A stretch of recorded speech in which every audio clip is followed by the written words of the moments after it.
తాజాంశాన్ని చూస్తున్నాం. కాకినాడ జిల్లా ప్రతిపాడు నియోజకవర్గంలో పులి చిక్కకుండా తప్పించుకుని తిరుగుతూనే ఉంది. నిన్నటి వరకు శంఖవరం మండలం జి కొత్తపల్లి పరిసరాల్లో సంచరించిన పెద్ద పులి ఇప్పుడు బౌరువాకకు వచ్చింది. బౌరువాక నుంచి తాడువై వైపు వెళ్తే నర్సీపట్నం మీదుగా అడవిలోకి వెళ్లే అవకాశం ఉందని అటవీ అధికారులు భావిస్తున్నారు. పెద్ద పులిని పట్టుకునేందుకు 11 హనుమాన్ బృందాలు గాలిస్తున్నాయి.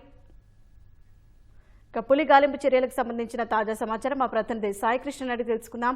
సాయికృష్ణ, పులి గాలింపునకు సంబంధించిన తాజా సమాచారం ఏంటి? అన్నవరం దేవస్థానానికి సమీపంలోకి మొన్న వెళ్లి మండపం గ్రామం వద్ద మాటు వేసి అక్కడ ఒక దూడను చంపిన పెద్ద పులి ఆ తర్వాత అదే శంఖవరం మండలంలో రహదారులు, కొండలు, వాగులు దాటుకొని అటవీ ప్రాంతం, ఎత్తైన కొండలు, దట్టమైన అటవీ ప్రాంతంలో సంచరిస్తోంది. నిన్నంతా కూడా జి కొత్తపల్లి మండలంలోని అటవీ క్షేత్రాల్లో అది మాటు వేసిన పులిని రాత్రి కూడా ఎట్లయినా పట్టుకోవాలని చాలా వరకు ప్రయత్నాలు చేశారు. పెద్ద ఎత్తున అటవీ బలగాలు మోహరించాయి. ఉప ముఖ్యమంత్రి, అటవీ శాఖ మంత్రి పవన్ కళ్యాణ్ ఆదేశాలతో 11 హనుమాన్ బృందాలతో పాటు నాగార్జున సాగర్, శ్రీశైలం ప్రత్యేక బృందాలు, విశాఖ జూకు సంబంధించిన బృందాలు, రాజమహేంద్రవరం, కాకినాడ, పోలవరం జిల్లాలకు చెందిన అటవీ అధికారులు మొత్తం కూడా రాత్రంతా కూడా దాన్ని బంధించేందుకు పెద్ద ఎత్తున మత్తు మందించి ట్రాంక్లైజింగ్ చేసేందుకు ప్రయత్నాలు చేశారు. అయితే అది సునాయాసంగా తప్పించుకొని వెనక్కి వచ్చేసింది.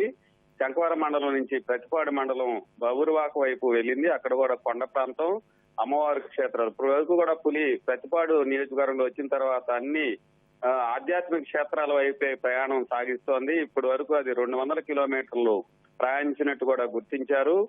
పాపికొండల అటవీ క్షేత్రంలో మొత్తం అక్కడ వదిలిపెట్టిన తర్వాత వెనక్కి రంపచోడవరం మన్యం మీదుగా వెనక్కి వచ్చిన పెద్ద పులి ఇప్పుడు రాజవంగం నుంచి కాకినాడ జిల్లాలోని ప్రతిపాడు నియోజకవర్గంలోనే ఇంకా తిష్ట వేస్తుంది. అయితే అది అటవీ క్షేత్రాల వైపు వెళుతుందా, అలాగే లేదంటే వెనక్కి వస్తుందా, రాజవమంగి మండలంలో వైపు వెళ్తుందా అనేది కూడా అటవీ అధికారులు చూస్తున్నారు. దాన్ని పట్టుకునేందుకు శతవిధాలా ప్రయత్నం చేస్తున్న పులి మాత్రం చిక్కటం లేదు.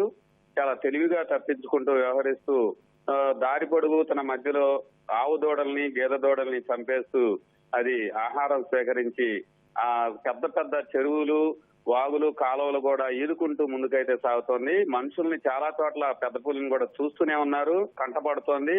అయినా కూడా అది మాత్రం చిక్కకుండా అటవీ శాఖ అధికారులకు ఒక పరీక్ష పెడుతుందని చెప్పాలి. ఇప్పుడైతే అది ప్రశాంతంగా అక్కడ ప్రతిపాడు మండలంలోని బరువాక అటవీ క్షేత్రాల్లో అయితే ఉన్నట్టు గుర్తించారు షాహీన్. దాన్ని ఎలాగైనా పట్టుకోవడానికి మాత్రం అటవీ బృందాల ప్రయత్నాలు, గాలింపు చర్యలు కొనసాగుతున్నాయి. ధన్యవాదాలు సాయికృష్ణ.